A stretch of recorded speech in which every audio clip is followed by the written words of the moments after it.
Hello, ladies and gentlemen. Look, I want to share something with you that maybe most of you don't know. When you have a relationship with God, life is different. I admit the degree of your relationship with God determines your freedom. Some people got just a little bitty, and a little bit more, and a little bit more, a little bit more, a lot more. But very few have that proper relationship with God, because that proper relationship with God, it frees you. You are in a position of being divinely heavenly at all times. You don't die waiting to go to heaven. Heaven is a part of your spirit. Heaven not only is a part of your spirit, heaven is a part of your surroundings that you seek. You might not have heaven around you. You might be in the middle of hell. You might be in a fire furnace. You might be in the lion's den. You might be on Skid Row.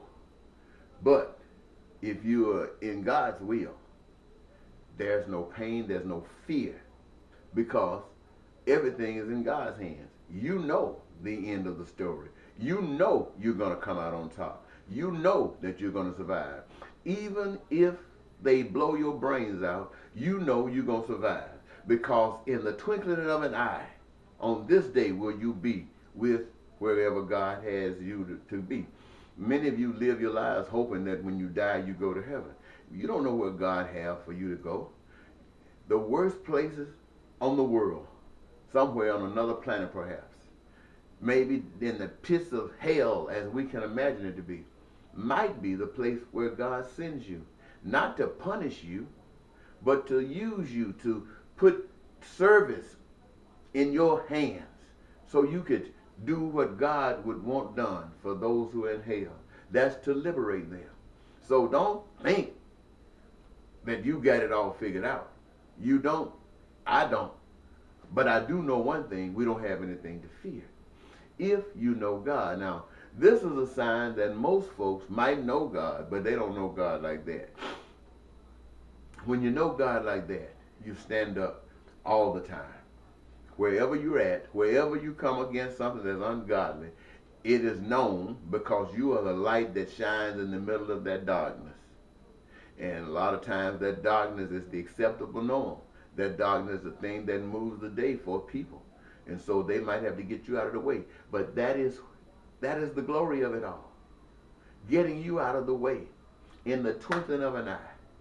You wake up, my friends. I'm telling you, in the twinkling of an eye, at a different level of your God-child relationship. A different level. Doesn't mean that you're in heaven, but it means this: that the joy that you have, that the world can't give to you, they can't even take it away. So I wanted to say to you, when you live this life, don't think that longevity is the way. You live 100 years old. I hear people sometimes say they ever want to die. They just want to live, live, live. What a curse. What a punishment that can be.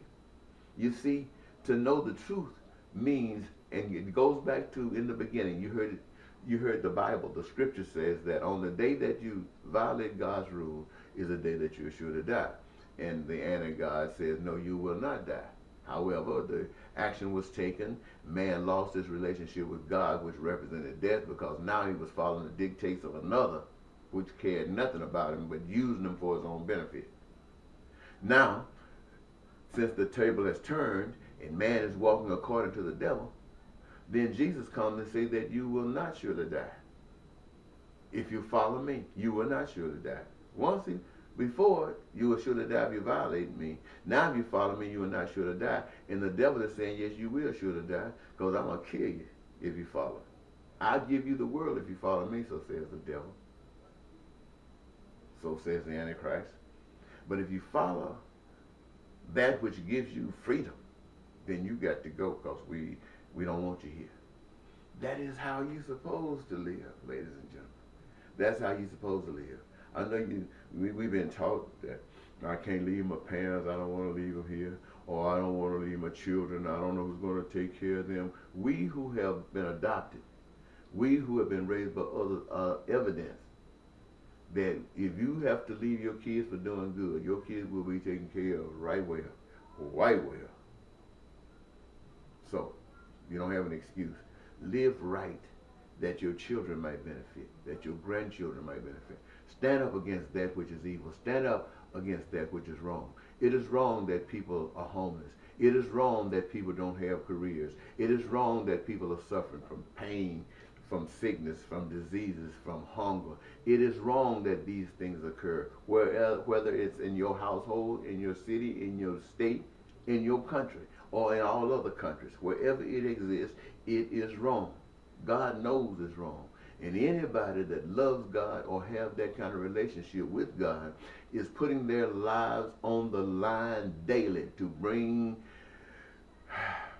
some understanding to the people of darkness that God, the true God, is not for this. Man might be, in America, Republicans might be, Democrats might be, conservatives might be, liberals might be, but God isn't. And it is known by those who represent God. If you don't see any of that being represented, that simply means that people don't have that relationship with God. Oh, it is God, but who is willing to serve? Bye-bye.